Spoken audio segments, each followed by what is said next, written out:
नमस्कार मित्रांनो, Yashodeep as अकॅडमीच्या official YouTube चॅनलला आपल्या सर्वांचं स्वागत आहे. मित्रांनो, नासा या अंतराळ संशोधन संस्थेच्या महत्त्वपूर्ण यानांनी या ठिकाणी खूप महत्त्वपूर्ण कामगिरी केली आहे.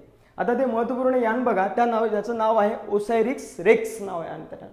तर ह्या अंतराळ यानांनी जे काही लघुग्रह असतात आपल्या सूर्यकुलामध्ये, या लघुग्रहावरून काही सॅम्पल्स गोळा करून परत पृथ्वीवरती आणलेले आहे. त्याच्यामुळे एक महत्त्वपूर्ण कामगिरी म्हणता येईल, कारण की नासाने जे आहे ना ते पहिल्यांदा असं काही केलेलं आहे. यापूर्वी असे काही प्रयोग जगामध्ये केलेत, ते म्हणजे जापाननी केलेला असा प्रयोग, पण नासाचं हे पहिलं मिशन आहे अशा प्रकारचं. तर आता तुम्हाला लघुग्रह जे आहेत तर त्यापैकी बेन्नू लघुग्रह म्हणून आहेत, बेन्नू ॲस्ट्रॉइड्स म्हणून आहेत, त्यावरचं सॅम्पल्स नासाच्या या उपग्रहाने आणलेलं आहे. तर खूप महत्त्वपूर्ण असं अंतराळ यान होतं यांचे. त्याच्या संदर्भातच आपण आजच्या व्हिडिओमध्ये बघूया की लघुग्रह काय आहेत, ते कोणकोणत्या ठिकाणी आढळतात. कारण की लघुग्रह तुम्हाला माहिती आहे की अनेकदा हे काय होतात की पृथ्वीवरती सुद्धा येतात आणि घातक सुद्धा असतात, आणि त्यांच्यापासूनच कदाचित आपल्याला काय की संशोधनासाठी खूप त्याचा आधार होणार आहे आपल्याला त्या लघुग्रहांचा आधार याच्यासाठी की आपली विश्व कशापासून तयार झालं आहे, किंवा आपली जी पृथ्वी आहे हे पृथ्वी कशापासून तयार झाली आहे, त्यामध्ये घटक कोणकोणते आहे. कारण की हे जे सगळं निघालेले आहेत ग्रह, हे सर्व ग्रह आपले 8ही ग्रह हे या सूर्यातून निघालेले आपल्याला माहिती आहे, बिग बँग थिअरी याच्यापासून तयार झाले. तर तसेच जे स्वतः काही ग्रहाचं रूप घेऊ शकलेले नाही, तेच राहिलेले सुटलेले गोटे म्हणजे दगड गोटेच आहेत. ते दगड गोटे म्हणजे लघुग्रह. ते एक आपल्याला माहिती आहे की मंगळ आणि गुरुच्या दरम्यान एक लघुग्रहाचा पट्टा आहे, ठीक आहे. तर तो एक लघुग्रहाचा पट्टा वेगळा, आणि परत काही असे लघुग्रह आहेत ते जो ॲस्ट्रॉइड्स आहे की ते असे सैरभीर फिरत असतात. काही लोक असतात ना सैरभीर फिरत असतात, त्यासारखे ते सैरभीर फिरत असतात, आणि ते ग्रहांसारखे काही गुणधर्म नसतात त्यांच्यात, म्हणून त्यांना आपण एक वेगळं काही बेन्नू ग्रह म्हणून वगैरे ओळखतो. तर तशाच प्रकारचा तुम्हाला माहिती आहे प्लुटो वगैरे होता, तर तो प्लुटोला आपण आता मूळ ग्रहांमधून बाहेर काढून टाकलं. तर त्या पूर्वी 9 ग्रह म्हणायचो आपण सूर्यकुलामध्ये, पण आता 8च म्हणतोय. तर तशाच प्रकारे हा एक लघुग्रह आहे, काही बेल्ट आहे तो लघुग्रहांचा. तर त्याच वरचा एक काही लघुग्रहांचे काही सॅम्पल्स या नासाच्या या यानाने आणलेला आहे. तर त्याच्या तत्पूर्वी बघूया याच्यामध्ये की याचा लॉंग फॉर्म वगैरे काय आहे. तर हे यान आहे ते बघा या ठिकाणी, आणि यांनी बघा मस्त त्या ठिकाणी बघेल तर एक स्फोट वगैरे केला होता छोटासा नायट्रोजन वायूचा वगैरे. तर स्फोट करून मग ते सगळं मिश्रण वगैरे करण्यासाठी आणि सगळं मिक्स केलेलं सॅम्पल्स बाहेर काढण्यासाठी तसं केलेलं होतं त्यांनी. तर या ठिकाणी पाहूया आपण आता काय काय याच्या संदर्भात. तर याच्यामध्ये बघा ओसायरिस रेक्स जे आहे याचं लॉंग फॉर्म काय, origins spectral interpretation resource identification and security regolith explorer, असं या ओसायरिसचं लॉंग फॉर्म आहे या ठिकाणी.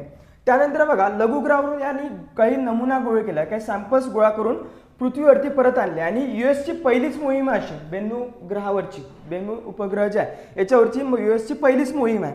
आता अशा प्रकारची जी मोहीम आहे तर ती जपाननी सुद्धा केलेली आहे यापूर्वी, ठीक आहे. म्हणजे जगासाठी नवीन नाही आहे, पण नासानी पहिल्यांदा केलेली आहे, ठीक आहे. त्यानंतर आहे आजच्या याच्यामध्ये काय बघणार आहे आपण, त्याचे उद्दिष्ट वगैरे काय आहे किंवा वैशिष्ट्य काय हे सुद्धा आपल्याला याच्यामध्ये माहिती पडणार आहे, ठीक आहे. त्यानंतर बघूया आपण याच्या संदर्भातले काही फॅक्ट्स आता बघता येईल इथे.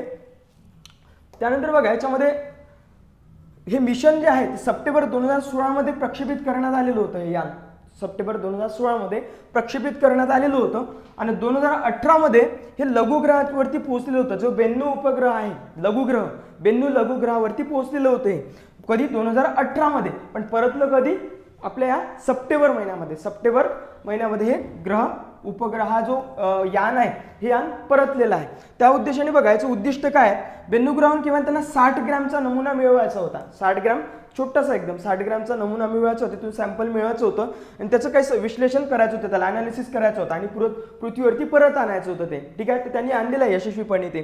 त्यानंतर ऑक्टोबर 2020 मध्ये अंतराळ यानाने लघुग्रहाच्या पृष्ठभागाशी काही यशस्वीपणे संपर्क साधलेला होता. म्हणजे 2020 मध्ये ते पोहोचलेलं होतं त्या लघुग्रहावरती, ठीक आहे. बेन्नू लघुग्रहावरती पोहोचलेलं होतं 2020 मध्ये, ऑक्टोबर 2020 मध्ये. आणि तिथलं काही जे काही खडक वगैरे आहे पृष्ठभागावरती त्यांनी माती वगैरे ढवळून त्या ठिकाणी नायट्रोजन वायूचा स्फोट केला, आणि ते मिश्रण वगैरे ढवळून करून ते सगळं एकत्रित केलं आणि घेऊन आलं पृथ्वीवरती. म्हणजे इतकं चांगलं काम त्यांनी केलेलं आहे या ठिकाणी. एकदा पृष्ठभाग विस्कळीत झाल्यानंतर तो अंतराळ यानाच्या रोबोटिक आणि त्यांनी उचलला आहे. रोबोट वगैरे होता त्याच्यामध्ये, तो माहिती आहे तुम्हाला, ते रोबोटिक त्यांनी कलेक्ट केलेला आहे तो सॅम्पल. तर अशा या ठिकाणी त्याचं महत्त्वपूर्ण म्हणता येईल. त्यानंतर बघा याच्यामध्ये आता हे लघुग्रह काय बघूया नेमकं, की आता लघुग्रह जे आहे ही खडकाळ वस्तू असते, ही दगडासारखी बघा, हे दगड आहेत, आणि कसे फिरत असतात, ही पृथ्वी जशी आपण बघतो की एका कक्षीय गतीमध्ये फिरत असते, कक्षेमध्ये फिरत असते एका, ठीक आहे, सूर्याभोवती. हा सूर्य जर असेल तर याच्या भोवती पृथ्वी किंवा इतर 8 ग्रह हे असे फिरत असतात एका विशिष्ट कक्षेमध्ये. पण हे जे उपग्रह आहेत, हे जे लघुग्रह आहेत, हे लघुग्रह कसेही फिरतात, आपल्या मनात आलं तसं. कधी कधी एखाद्या ग्रहावरती जाऊन धडकून जातात, असे सुद्धा करतात ते. मग या ग्रह जे आहेत, हे लघुग्रह जे आहेत, हे या सूर्यापासूनच तयार झालेले आहेत, त्या बिग बँग थेअरीमधून स्फोट होऊन तयार झालेले आहेत. त्याच्यामुळे ज्या आपली पृथ्वी ज्या घटकापासून तयार झाली आहे, त्याच घटकांपासून हे छोटे छोटे ग्रह सुद्धा तयार झालेले आहेत, लघुग्रह. यांचा बेल्ट आहे वेगवेगळ्या ठिकाणी. त्याचे 3 प्रदेश आहे, 3 प्रदेशामध्ये असतो हा याच्या सूर्यकुलाच्या. तर ते बघू याच्यामध्ये कोणकोणते आहेत. हे फिरत असतात लघुग्रह, सूर्याभोवती फिरत असतात ते, पण एका विशिष्ट कक्षेमध्ये फिरत नाही, ठीक आहे. खूप लहान असतात ते. प्लॅनेटॉइड सुद्धा त्यांना म्हटलं जातं, असं प्लॅनेटॉइड म्हणून ओळखलं जातं. काही आता बघा, शेकडो किलोमीटरपर्यंत, अनेक फुटापर्यंत त्यांचे खोल लघुग्रह ते पसरलेले आहेत. आता पुढे बघूया. चंद्रापेक्षा यांची आकार सुद्धा खूप छोटा असतो कधी कधी.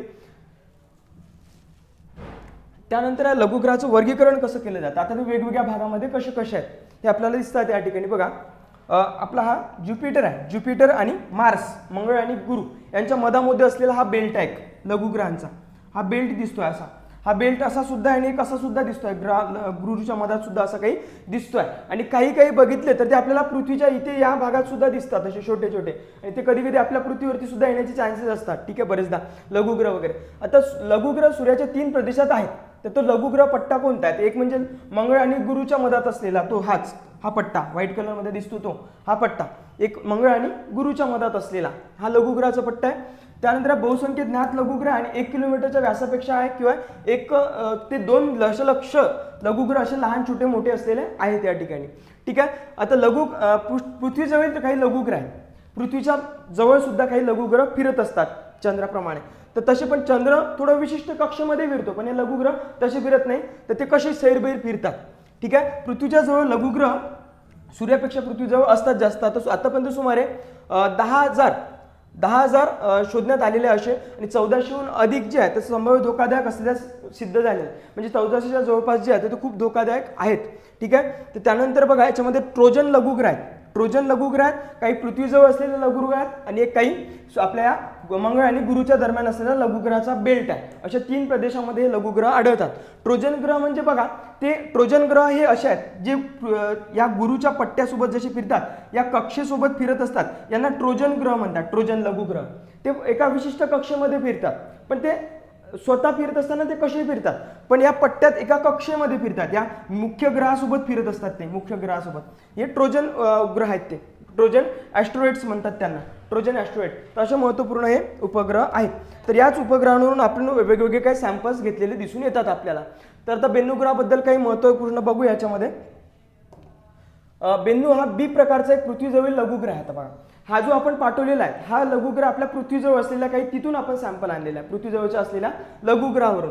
तर बी प्रकारचे लघुग्रह म्हणतात, हे तुलनेने असामान्य प्रकारचे कार्बनी लघुग्रह असतात. कसे असतात, कार्बनी लघुग्रह असतात. हे असे आपल्या पृथ्वीजवळ आहे, ते छोटे छोटे असे.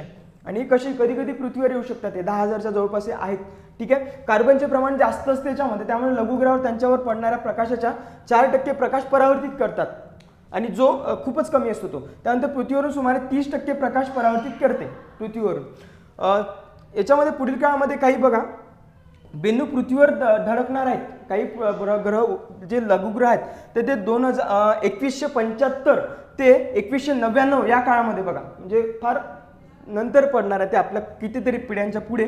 या काळामध्ये ते शतकामध्ये बेन्नू ग्रह आपल्या पृथ्वीवरती धडकू शकणार आहेत. तर त्याच्यामुळे याचा अभ्यास करणं खूप आवश्यक आहे. त्यानंतर लघुग्रह म्हणून बेन्नूची निवड का करण्यात आली, याच्या मागचं प्रमुख कारण असं आहे की सूर्यमालेच्या जन्मापासून एक टाइम कॅप्सूल आहे.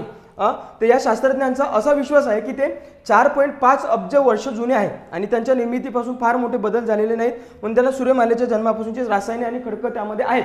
त्याच्यामुळे आपल्याला माहिती पडणार आहे की आपली पृथ्वी वगैरे कशी तयार झालेली आहे. म्हणजे बरेचसे उत्तरं आपल्याला या लघुग्रहांवरून माहिती पडणार आहे. पृथ्वीच्या जवळ आहे, त्याच्यामुळे पृथ्वीचाच काही भाग निघालेला असेल, त्याच्यातला कदाचित तो लघुग्रहांचा किंवा सूर्यापासून निघालेला आहे. पण हे सगळं आपला जो सूर्यकुल आहे, सूर्यपरिवार जो आहे, हा आपला एकच आहे. त्याच्यामुळे हे घटक सर्व एकच असेल, त्याच्यामुळे याचा अभ्यास करणं फार महत्त्वाचं राहील आपल्याला. म्हणून मग नासाचं हे जे यान आहे किंवा हे जे मिशन आहे फार महत्त्वपूर्ण आहे. त्याला खूप महत्त्वपूर्ण असं म्हणता येईल की कारण की त्यांनी लघुग्रहावरून सॅम्पल्स जाऊन परत आणणं म्हणजे खूप महत्त्वपूर्ण कामगिरी ही नासाची आहे. तर या ठिकाणी लक्षात ठेवा की ओसायरिस रेक्स जे नावाचं यान आहे तर हे कुणाचं आहे तर नासाचं आहे. आणि नासाचं कशासाठी आहे तर ते लघुग्रहांच्या अभ्यासासाठी आहे. तिचं सॅम्पल कलेक्ट करून परत पृथ्वीवरती आणणे हा त्यामागचा उद्देश आहे. तर या ठिकाणी थांबतो मित्रांनो, भेटूया आपण पुढल्या व्हिडिओमध्ये. तर या ठिकाणी आपल्या सर्वांचं खूप खूप धन्यवाद. तर या ठिकाणी थांबूया.